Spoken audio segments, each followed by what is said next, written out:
예, 제가 종종 고등부나 이게 청년부에서 예전에 고등부죠. 그리고 요즘 청년부에서 이제 설교를 시작할 때 좀 가끔 이제 질문을 먼저 던지고서 시작하고는 하는데요. 오늘 좀 그렇게 질문을 먼저 던지면서 설교를 좀 같이 시작해 보았으면 합니다. 제가 여러분에게 던질 질문은 다른 게 아니라 아마 대부분이 성경을 가지고 오셨을 텐데요. 여러분 앞에 놓여 있는 그 성경이 여러분에게 어느 정도의 권위를 가지고 있는지 한번 여쭤보고 싶습니다. 여러분 앞에 놓여 있는 이 성경이 여러분의 삶 속에 얼마만큼의 권위를 가지고 있습니까? 여러분이 성경이 읽는 도중에 말씀을 하시면 그것이 무엇이 되었든지 그럼 어떻게 아멘 하고 받아들이시는 편이십니까? 아니면 예, 감사합니다. 이러면 안 되는데요. 네, 아멘, 네, 감사합니다. 아멘이라고 받아야 되죠. 근데 우리 마음 가운데 그럴 때가 제 마음 가운데도 그럴 때가 많아요. 하나님 잠시만요. 지금은 아직 이 말씀을 받기가 제가 힘듭니다. 잠시만 기다려주세요. 이야기할 때가 있습니다. 아니면 가끔 기도할 때마다 그 기도의 제목들을 말씀으로 이렇게 떠올려 주시는데 어떨 때 어떻게 하냐면 그러면 이게 받기 힘들면 스리슬쩍 넘어가요. 아니 안 들리는 척, 제가 지금 못 들은 척 하며 다른 기도 제목으로 바로 넘어갈 때도 좀 부끄럽지만 제 가운데도 있습니다. 그렇게 우리의 가운데 그 하나님의 말씀이 참 이게 권위 있는 말씀으로 받기가 쉽지는 않은 것이 우리 현재 모습이 아니겠나 하는 생각이 듭니다. 그런데 오늘 우리가 읽는 이 히브리서를 쓴 히브리서 기자, 특별히 사도 바울이라고 알려져 있는데요. 이 사도 바울의 이 큰 특징은 무엇이냐면 이 말씀의 권위를 최고로 둔다는 겁니다. 말씀이 정말 최고의 권위를 가지고 있다는 것을 굉장히 강조하면서 이야기를 합니다. 오늘 본문도 분명히 그렇게 시작하는 것을 보게 돼요. 7절 첫 줄이죠. 같이 읽겠습니다. 그러므로 성령이 이르신 바와 같이 라고 오늘날 너희가 그의 음성을 듣거든 이라고 되어 있습니다. 첫 줄에 분명히 이렇게 얘기합니다. 그러므로 성령이 이르신 바와 같이라고 하고 있습니다. 근데 그 뒤에 지금 나오고 있는 그 말씀은 시편 95편의 말씀을 이 사도 바울이 인용한 거거든요. 근데 이 시편 95편을 살펴보면 지금도 이 시편 95편을 누가 썼는지를 모릅니다. 그리고 이 시편 95편이 특별히 어느 시대에 쓰여졌는지도 정확하게 이야기할 수 없는 시편입니다. 그것에 대해서 아마 이 시대를 살아가고 있었던 사도 바울도 이 히브리 공동체에게 편지를 쓰고 있었던 이 사도 바울도 분명히 알고 있었을 겁니다. 누가 썼는지 모르고 어느 시대에 쓰여졌는지도 모르는 이 시편 95편. 근데 이 시편 95편에 대하여서 사도 바울이 지금 이야기하고 있는 것은 무엇이냐? 어떻게 선언하면서 이야기를 하고 있느냐? 그러므로 성령이 이르신 바와 같이라고 이야기하는 겁니다. 저자가 누구인지 상관없습니다.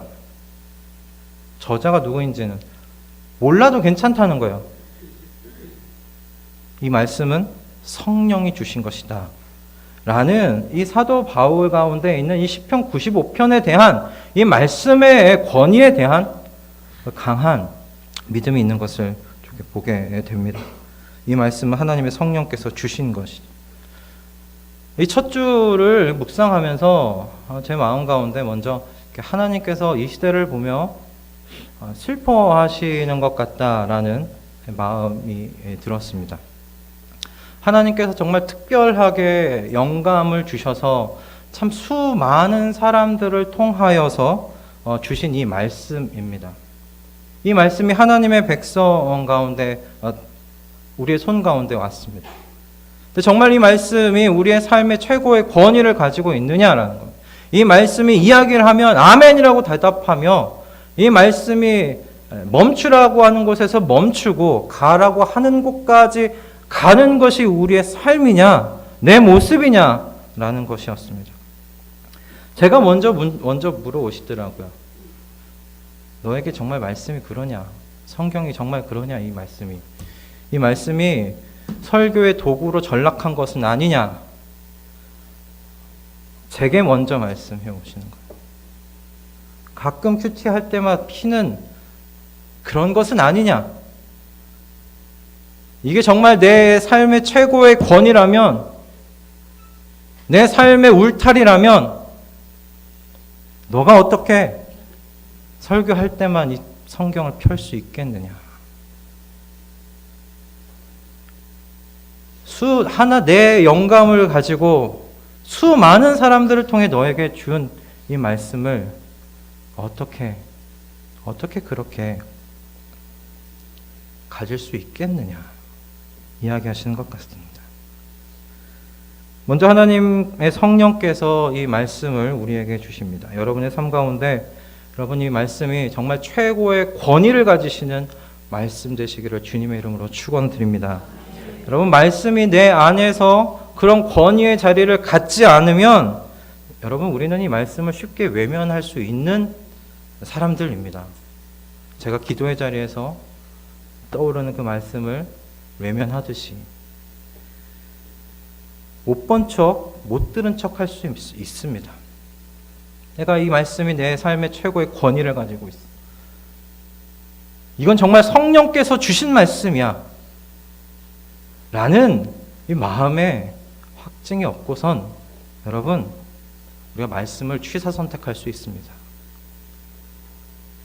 내게 쓴 것은 외면할 수 있습니다. 달게 느껴지는 말씀을 받을 수 있다라는 겁니다. 그러면서 우리는 말씀을 다 아멘이라고 받는 것이라 여기기 쉽죠.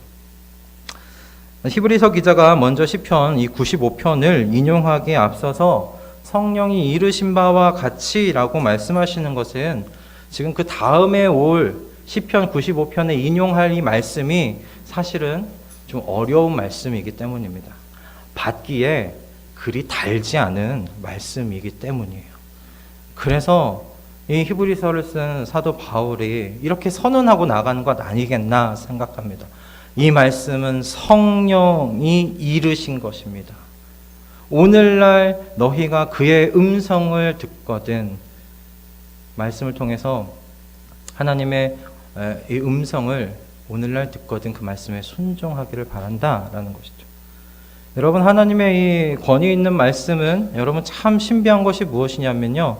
이 7절의 말씀 가지고 오늘날 너희가 그의 음성을 듣거든이라고 되어 있습니다. 이 오늘날이요. 다 이 시편이 언제 쓰여졌을지 모르는 그 시대에도 오늘날이었고 2000년 전에 이 히브리 공동체에 쓰여졌을 때 그들이 읽었을 때도 이 말씀은 오늘날 그들에게 필요한 말씀이었고요. 2000년의 시공간을 뛰어넘어서 지금 이 자리에 있는 우리에게도 이 말씀은 오늘날 우리에게 주시는 말씀이다 라는 것입니다. 여러분 이 이후에 있는 이 말씀이 하나님께서 우리에게 주시는 말씀인 줄을 믿습니다. 아멘. 이 뒤에 시편 95편 뒤에 있는 그 말씀이 우리에게 주시는 것은 무엇이냐면요. 다른 것이 아닙니다. 광야의 길을 갈 때에 너희의 마음을 지키라는 말입니다. 광야의 길을 걸을 때에 더욱 너희의 마음을 지켜라. 이것이 이 시편 95편을 통해서 사도 바울이 히브리 공동체에게 전하고 말하고자 하는 바였다는 것입니다.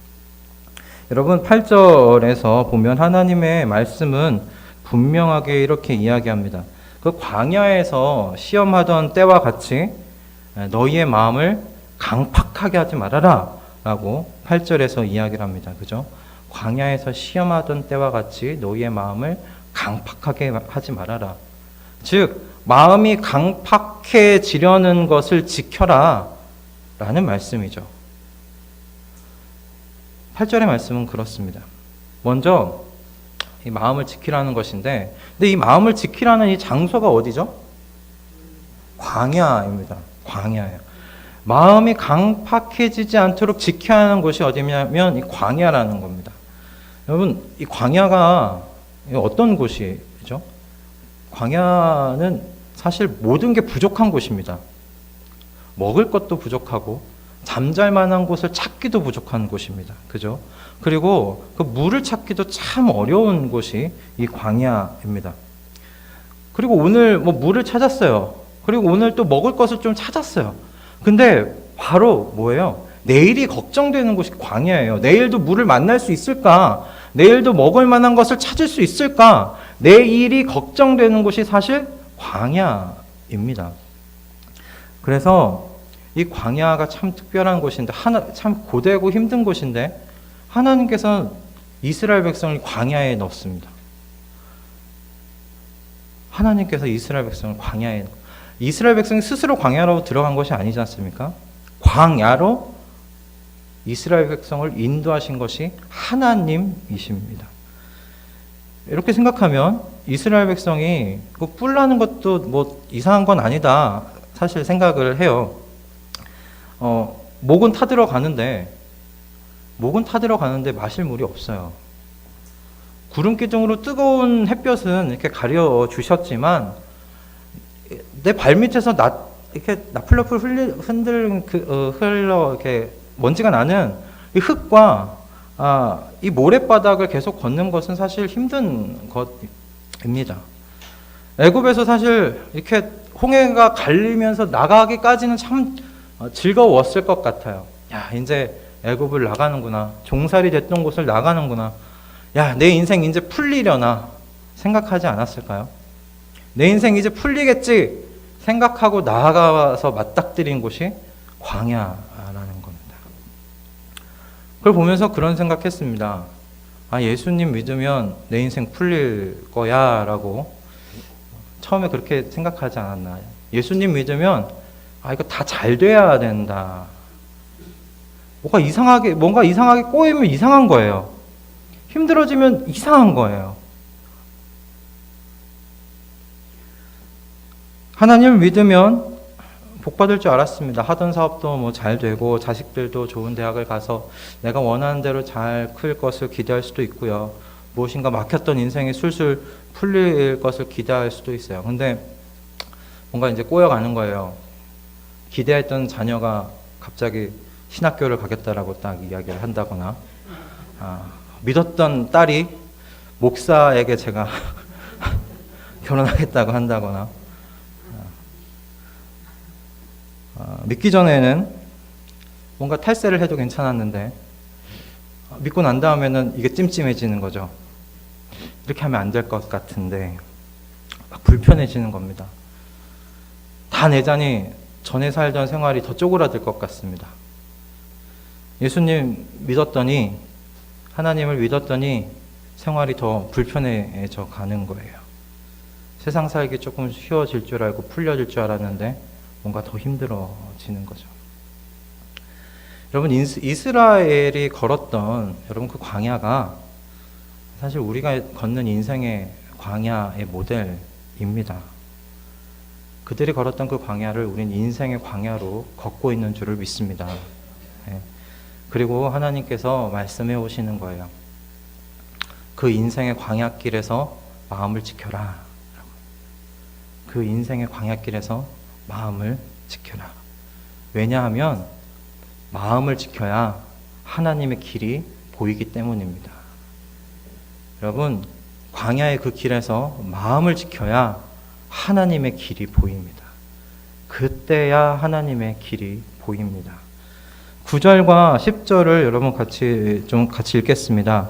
거기서 너희 열조가 나를 시험하여 증험하고 40년 동안의 나의 행사를 보았느니라. 그러므로 내가 이 세대를 노하여 가로되 저희가 항상 마음이 미혹되어 내 길을 알지 못하는도다 하였고. 여러분, 9절과 10절에서 무엇이라고 이야기합니까? 이스라엘 백성에게 하나님께서 몇 년 동안 하나님의 일을 보여주셨다고요? 40년입니다. 여러분, 무려 40년 동안 하나님께서 하나님의 일을 이스라엘 백성 앞에서 다 보여주었습니다. 그런데 하나님의 평가가 무엇이냐면 10절에서 이야기합니다. 뭐라고 이야기합니까? 그들이 항상 마음이 미혹되었다라고 이야기합니다. 그래서 그 결과가 무엇입니까? 내 길을 알지 못하였다라고 이야기했어요. 그럼 40년 동안 하나님께서 하신 게 무엇입니까? 불기둥으로 추운 그 밤을 지켜주었고, 낮에는 그 뜨거운 햇볕을, 그 빛을 그 구름 기둥으로 가려주었고, 200만이나 되는 그 대민족을 그 광야에서 반석 위에 반석 밑에서 물이 나오게 해서 200만이라는 그 인구가 목을 축일 수 있도록 하신 그 역사가 40년입니다.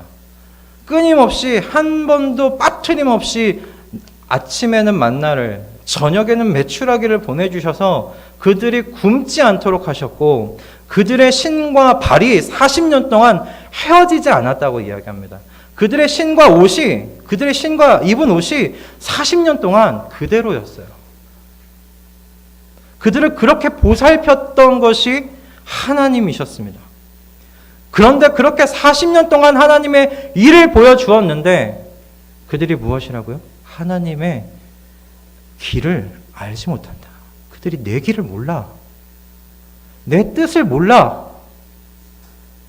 그것이 이스라엘 백성들을 향한 하나님의 평가였습니다. 여러분 왜 그랬을까 생각해 보았어요. 여러분 40년 동안 이스라엘 백성들이 원했던 것은 무엇이었냐면 하나님께서 자신들에게 행하시는 일에는 관심이 너무 많았어요. 하나님께서 우리의 목마름을 채워주셔야 돼. 우리의 배고픔을 어떻게 이 배고픔을 채워주실까? 해결해 주실까? 자신들에게 필요한 것들을 어떻게 체험을 받을 것인가에는 관심이 많았어요. 그들의 불평의 대부분은 내게 필요한 것, 내게 지금 필요한 것을 하나님 채워주실 겁니까? 아닙니까? 였습니다. 그들은 단 한 번도 그것을 채워주시는 하나님에게는 관심이 없었습니다. 하나님에게 관심이 있는 것이 아니라 하나님이 주시는 떡고물에 관심이 있었던 40년. 여러분 이게 마음이 강팍해진 겁니다. 강팍해진 마음이 다른 게 아닙니다. 하나님에게는 관심이 없어요. 하나님이 무엇을 주시는 것, 그 주시는 거에 관심이 있는 것, 그 마음, 그게 강팍한 마음입니다. 여러분 그런 상태에서는 그런 마음의 상태에서는 하나님의 뜻을 헤아릴 수가 없고 하나님의 길을 알지 못하게 되는 것입니다. 내가 목마를 때 물을 주시는지가 궁금하고 내가 배고플 때 먹을 것을 주시는지가 궁금한 그 모든 것을 공급하시는 그 하나님을 아는 일에 대해서는 관심이 없었던 것, 여러분 그게 항상 그들이 미혹받았던 바로 그것입니다. 하나님이 그들 가운데 없었던 게 아니에요. 하나님이 40년 동안 이스라엘 백성에게서 멀리 떠나 계셨던 게 아니에요. 40년 동안 함께 늘 동행하셨습니다. 그런데 이스라엘 백성이 실패했던 건 하나님에게 관심이 없었던 겁니다. 하나님께서 우리에게 인생의 광야 중에서 이 마음을 지키라고 말씀하시는 것은 이런 하나님의 길, 이런 하나님의 뜻을 잘 분별하면서 살기를 원한다라는 그 아버지의 마음인 줄을 믿습니다. 아멘. 여러분, 광야길에서 정말 중요한 건 물을 공급받는 것도 중요하죠. 그리고 하루하루 끼니를 때울 수 있는 먹을 것을 공급받는 것도 참 중요합니다. 그런데 광야에서 정말 중요한 게 뭐냐면 길을 아는 겁니다. 길을 모르면 광야에서 죽습니다. 여러분, 우리의 인생이 광야라고 했잖아요. 우리 인생은 수많은 길입니다. 얼마나 많은 길이 있는지 모릅니다. 내가 가는 방향이 길이 될 수 있어요. 근데 중요한 건 그게 하나님의 길이냐라는 거예요. 내 길이냐, 하나님 말씀하신 내 길이냐, 내 길 위에 있느냐라는 겁니다. 여러분, 제대로 된 길은 이 하나님의 길 외에는 없는 줄을 믿습니다. 아멘. 여러분, 이 길은 우리가 이 광야 중에 마음을 지킬 때 하나님에게 초점을 맞추고, 이 사실 3장 1절에서 이미 선언하고 나갔어요. 예수를 깊이 생각해라. 이 광야 중에 이 모든 근원 되시는 하나님을 알기 위한 마음, 이 하나님께 고정된 마음, 그 마음이 있을 때 하나님께서 말씀하신 그때 길을 보게 될 거다. 여러분 꼭 기억하시기 바랍니다. 마음을 지켜야 하나님의 길이 보입니다. 아멘. 우리의 인생의 광야길에서 이 마음을 지켜내는 저희가 되기를 주님의 이름으로 축원드립니다. 얼마나 자주 떡고물에 이게 마음이 가는지 몰라요. 저도 그렇습니다. 내 사역 잘 되기를 바라고 청년부의 숫자가 정말 늘어나기를 바라고 그 떡고물에 관심이 있을 때가 많습니다. 이 설교 중에도 그래요. 설교 중에도 내가 하고 싶은 말에 집중될 때가 많습니다. 하나님이 정말 하고 싶으신 말씀이냐? 정말 하고 싶으신 말씀이냐? 이 본문에서 정말 하고 싶으신 말씀이냐? 근데 내가 하고 싶은 말을 할 때가요. 얼마나 그 유혹에 강한지 모릅니다. 여러분, 마음을 지켜야 우리 인생에 가야 할 하나님의 길이 보이는 줄을 믿습니다. 이 저녁에 함께 기도하기를 바랍니다. 주님, 이 마음이 강팍해지지 않도록 지켜주시옵소서. 하나님께서 주시는 것이 아니라 하나님 당신을 더 알아가는데 이 마음을 쏟을 수 있도록 주님, 이 마음을 역사하여 주시옵소서. 만져주십시오. 그렇게 기도하는 이 금요일 저녁 되시기를 주님의 이름으로 축원드립니다. 아멘.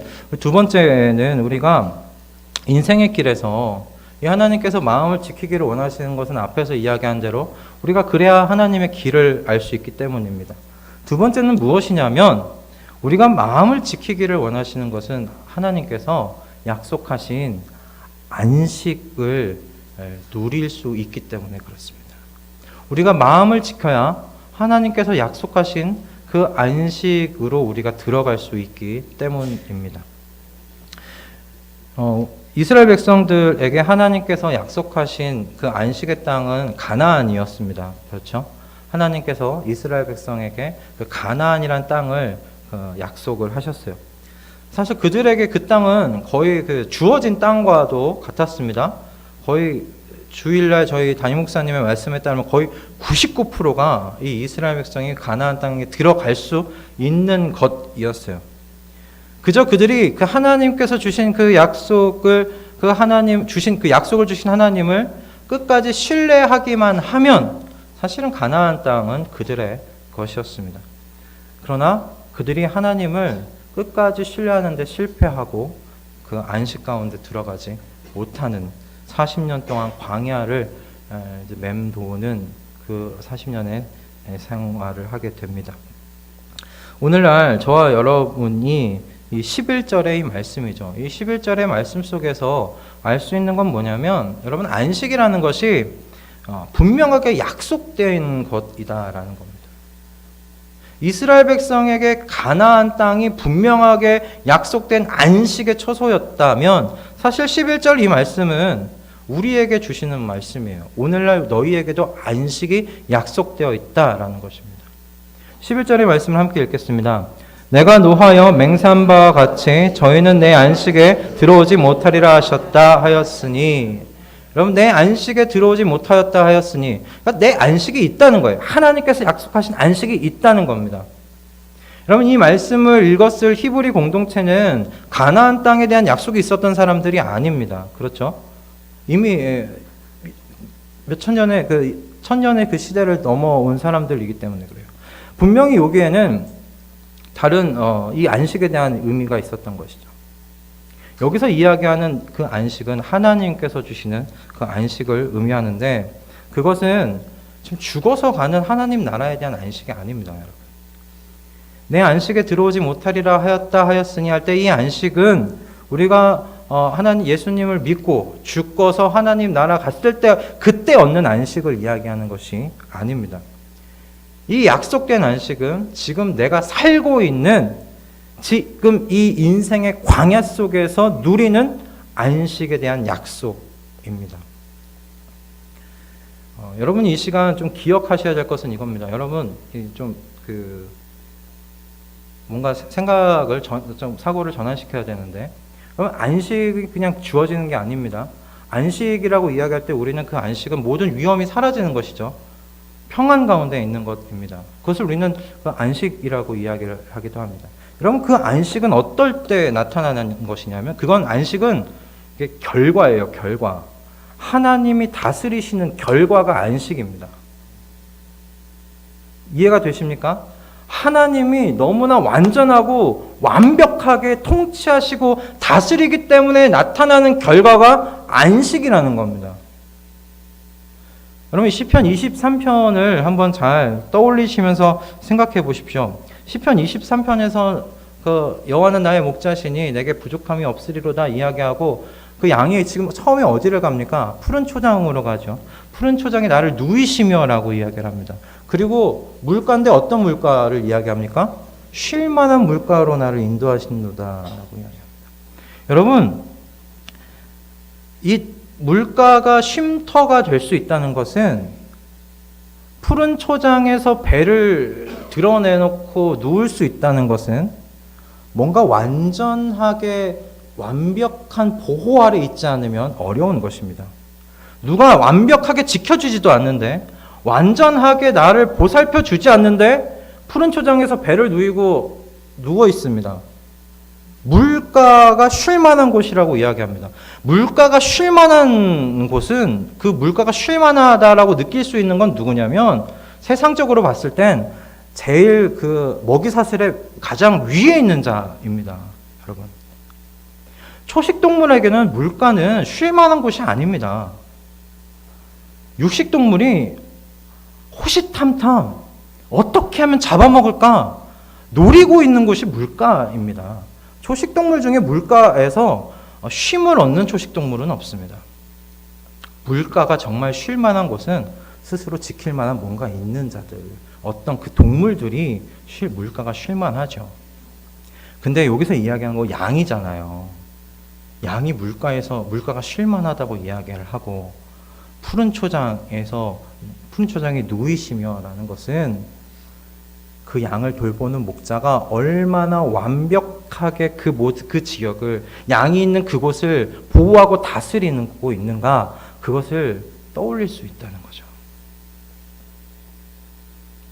여러분, 그래서 안식은 하나님의 완전한 통치와 하나님의 완전하신 다스림이 없이는 안식은 있을 수가 없습니다. 여러분, 그래서 이야기를 하는 거예요. 마음을 다스리라고 이야기를 하는 겁니다. 마음이 미혹되어 있을 땐 이 하나님의 통치, 이 하나님의 다스리심 불편한 것입니다. 다스림 아래 있고 싶지 않은 법이에요. 마음이 완악해지면, 마음이 굳어지면 그렇습니다. 내 마음대로 살고 싶고, 과거에 내가 살았던 삶이 자꾸 나를 유혹해요.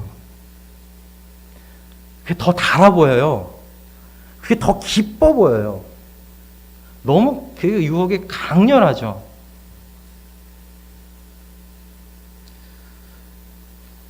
저도 가끔은 그런 유혹이 사실 있습니다.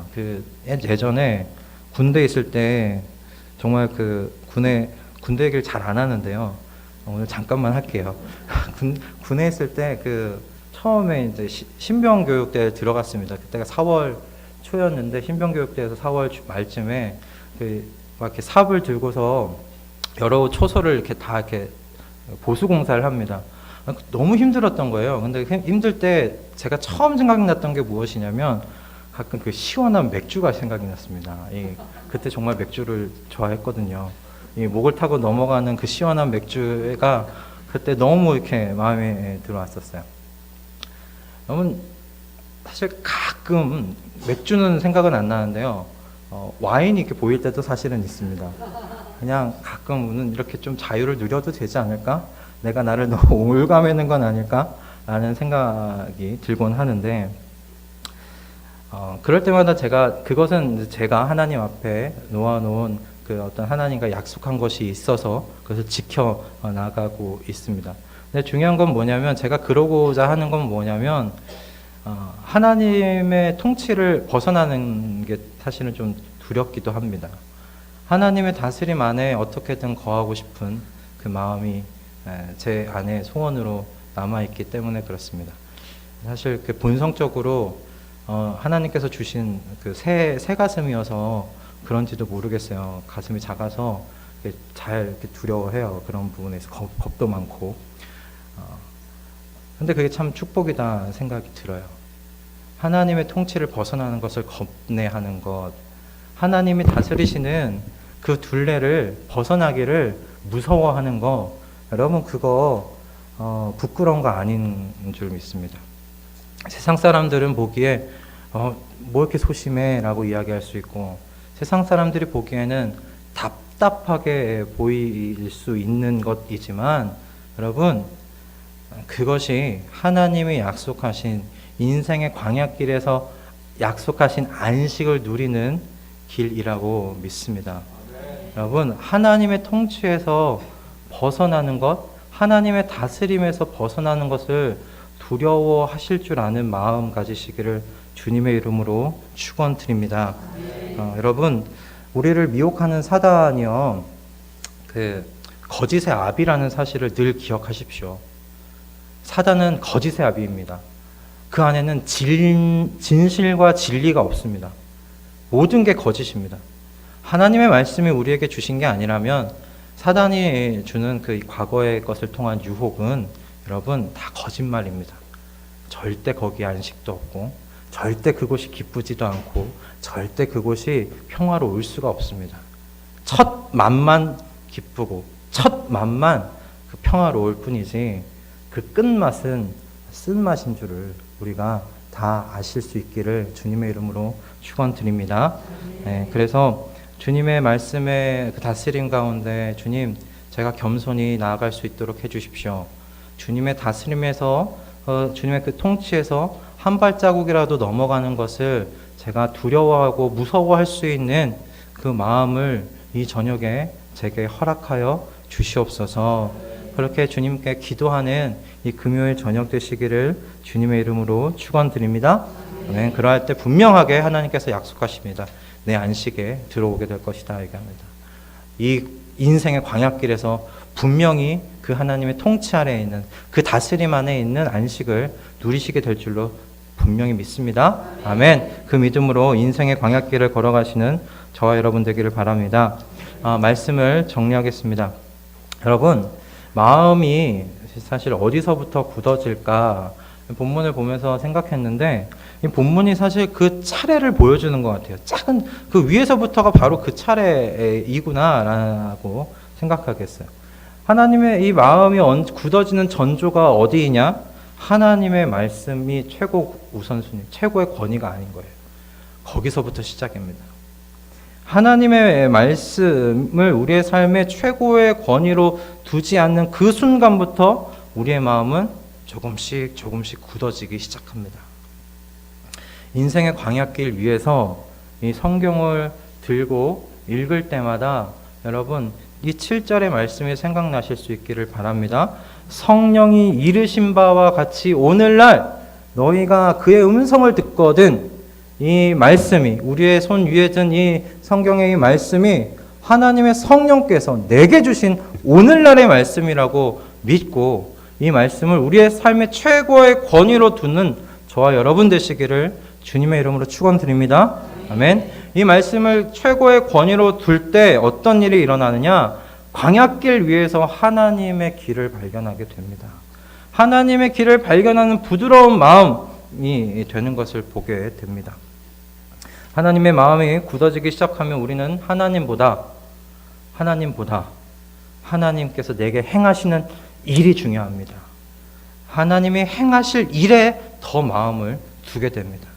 근데 말씀이 나의 최고의 권위가 되면 주님이 더 알고 싶어지는 법이에요. 말씀의 이 내 모든 삶의 근원 되시는 그 분이 더 궁금해지게 되는 법입니다. 여러분, 그렇게 샘물의 근원 되시는, 우리의 삶의 샘물의 근원 되시는 그 하나님을 더 궁금해 하시는 여러분 되시기를 주님의 이름으로 축원드립니다. 점점 더 하나님을 의지하고 그분의 성품과 그분의 길을 알아가기를 소원하는 여러분 되시기를 주님의 이름으로 축원드립니다. 아멘. 이 과정의 마지막이 무엇이라고요? 안식입니다. 안식. 그 안식은 우리가 죽어서 가는 곳이 아닙니다. 지금 여기서 내 인생의 이 광야길에서 누리게 될 것을 약속하신 안식입니다. 여러분, 마음이 굳어지면 하나님의 통치가 무섭지 않아요. 그것을 건너뛰는 것, 그 선을 넘어서는 것, 그게 두렵지가 않아져요. 두렵지가 않아져요. 쉬워지게 됩니다. 여러분, 마음을 지키시기 바랍니다.